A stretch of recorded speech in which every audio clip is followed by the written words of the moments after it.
যারা আওয়ামী লীগ এবং বিএনপিকে মুদ্রার এপিঠ ওপিঠ বলে থাকেন তারাই ঐক্যের প্রক্রিয়াকে বাধাগ্রস্ত করার চেষ্টা করছেন। কথা বলেছেন বিএনপির স্থায়ী কমিটির সদস্য নজরুল ইসলাম খান।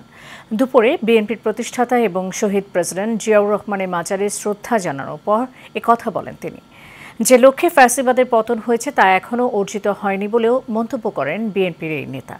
আনসারুল ইসলামের ক্যামেরায় কাউসার আহমেদের রিপোর্টে দেখুন বিস্তারিত।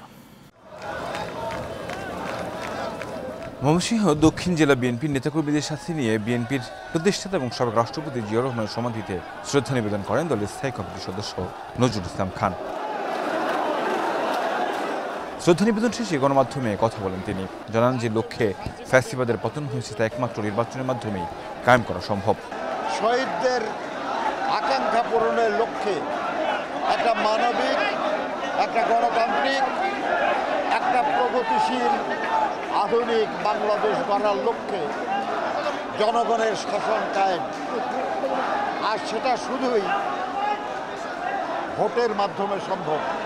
আওয়ামী লীগের মতোই বিএনপি মুদ্রার এপিঠ ওপিঠ জামায়াতের নেতাদের এমন মন্তব্যের প্রক্রিয়ায় তিনি বলেন, যারা বিএনপিকে মুদ্রার এপিঠ ওপিঠ বলছে তারা ঐক্যের প্রক্রিয়াকে বাধাগ্রস্ত করার চেষ্টা করছে। বাংলাদেশের সব রাজনৈতিক দল আমাদের সমর্থন করবে বা আমরা আমাদের সবাইকে আপন ভাববো এমন কোনো মনে করার কারণ নাই।